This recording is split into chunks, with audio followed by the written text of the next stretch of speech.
What's up, book nerds? My name is Tara, and this is my May wrap-up and June TBR. Alright, so on to the books that I read in May. I managed to finish 6 books despite some massive, 10-day reading slumps in there. I did reading in big bursts. So I started with the audiobook of Yes Please by Amy Poehler. It was no Bossy Pants, which Tina Fey's Bossy Pants is one of my favorite lady comedian memoirs of all time, but it's certainly a good addition to the lady comedian memoir genre. It's a little more serious than some of the other ones I've read because Amy does go a little bit more into her life, which I actually appreciated. She's a complex person. I was glad to see that represented in her book, and the audiobook offered a lot of extras that were not available in the print books, such as there were special scenes about recording the audiobook, and the characters, not the characters, they're real people. The people who wrote sections in the book did their audiobook sections, and Amy Poehler did the last chapter. She did it live. So all of that was really cool. I gave it 4 out of 5 stars, and if you love lady comedian memoirs, definitely add this to your summer reading list. Next up, I read Simon vs. the Homo Sapiens Agenda by Becky Albertelli. This is a queer novel. It's about a gay boy who is engaged in an email relationship with a classmate. He doesn't know who the classmate is. It's anonymous. And he's trying to figure out if he knows he's gay. He's trying to figure out if he wants to tell people or when he wants to tell people and how he wants to do that. But he's sort of being blackmailed by his friend who knows about this, or friend is a pretty loose term there, in exchange for setting this friend up on a date with another friend.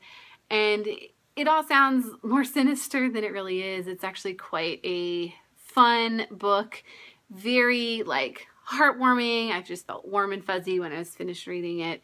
And I wouldn't say that it's quite as good as Aristotle and Dante Discover the Secrets of the Universe, but it's right up there with just that kind of character-driven story that makes you want to give everybody a hug when you're finished with it. So I gave it 5 out of 5 stars, and if you're looking for the great queer YA novels of 2015, this is definitely something you want to add to that list. Next up, I read The Bees by Layleen Paul. This I found in a video that Mike over at A Slice of Mike did. He talked about how it made him sympathize with a bee, and I completely get that. I mean, it's an adult dystopian novel, and it kind of reads like A Handmaid's Tale. It's compared a lot to A Handmaid's Tale, but with bees. And now that I think about it, a beehive is the perfect setting for a dystopian novel, with the strict systems of which bees do what, and the queen bee and the hive mind. It was a fascinating exploration of bees. I'm terrified of bees, so it was kind of interesting to get inside of them a little bit and see how that works and explore bee culture. So I gave this 4 out of 5 stars. Again, it's no Handmaid's Tale, but it's certainly an interesting read. Next, I finished It's Complicated by Dana Boyd. This is a book I was reading for professional reasons. It's about teenagers and social media culture, and she did a research study looking at these teens over many years and doing interviews with them. Great research study. Dana Boyd, if you're interested in social media stuff or teens or media, she is a very excellent source for that. One of the first people to really dive into these cultures. And her basic thesis here is that when we talk about teens and media, we can't take the utopian or the dystopian stance on that social media and the internet is going to save us all and that teens are going to be brilliant and blah, blah, blah, or that it's going to ruin society and culture. She's a little more in between, but she says that adults do need to actually talk to teenagers and understand how and why they use social media, which I totally agree with, to understand the complexities of what they're doing and how and why. So I gave the book 5 out of 5 stars for professional reasons. Probably not something you want to pick up for light reading, though Dana Boyd is very accessible, so if you want something more academic, this one would be good for understanding that kind of culture. Next, I read Girl on the Train by Paula Hawkins. You've probably seen this all over BookTube. It's kind of a big deal. They've been calling it like the next Gone Girl, and I get that. I do think that's a fair comparison. It's not exactly the same, so you can't expect that, but it is a thriller. You do have multiple narrators, and you're unsure who's telling the truth and who's the unreliable narrator, if any or all of them are unreliable. And it explores women and the complexities that women face, especially in relationship to the men in their lives, but also in that they are more than just defined by the men in their lives. So I thought it was a very interesting thriller read, very fast read. So if you're looking for like I like to read thrillers on the beach. Maybe that's just me, but like something that you're going to fly through that piques your interest. Recommend Girl on the Train for that, because I did give it 5 out of 5 stars. And finally, I read The Cage by Megan Shepherd. This is a book, I actually had the arc of it. It came out a couple of days ago. It's about humans that are pulled out of their planet and put in an alien zoo. So they are the exhibits in the zoo. It's more like they're experiments. So they are expected to complete puzzles and follow certain rules. And the protagonist, Cora, doesn't want to have any of that. Her focus is on escaping.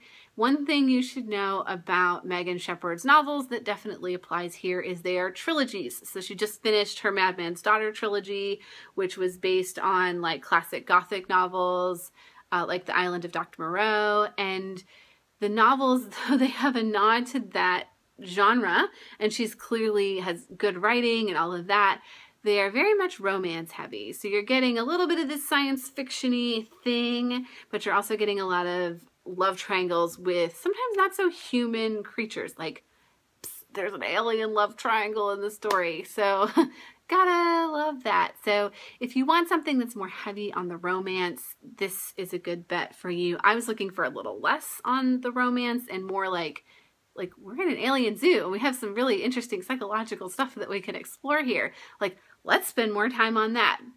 But no, we spend our time thinking about the shiny bronze skin of our alien caretaker. So that dropped it down from a 5 or 4 star read to a 3-star read for me. I felt like that might be a little bit harsh, but I think that that's fair too for just what I'm expecting from a book.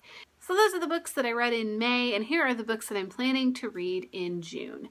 The first 2 are ones that I'm still continuing to read from last month. I'm not really feeling Audible audiobooks right now because I've been watching so many YouTube videos that listening to audiobooks on my phone has gone a little bit to the wayside. So I plan to finish Throne of Glass by Sarah J. Maas and also Secret History by Donna Tartt.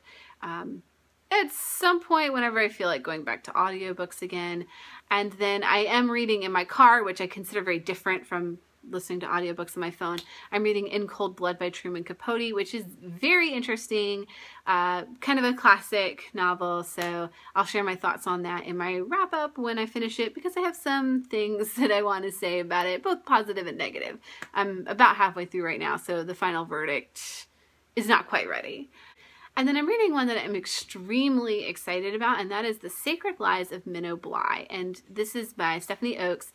It is the story of a girl who was in a cult, and she escaped the cult, and the story starts in the middle. So she's escaped, and she's in prison actually because she did something really bad when she was trying to escape, and they've put her in prison. And she's trying to tell the story of what happened. She's lost her hands, so she doesn't have any hands. She's got little stumps.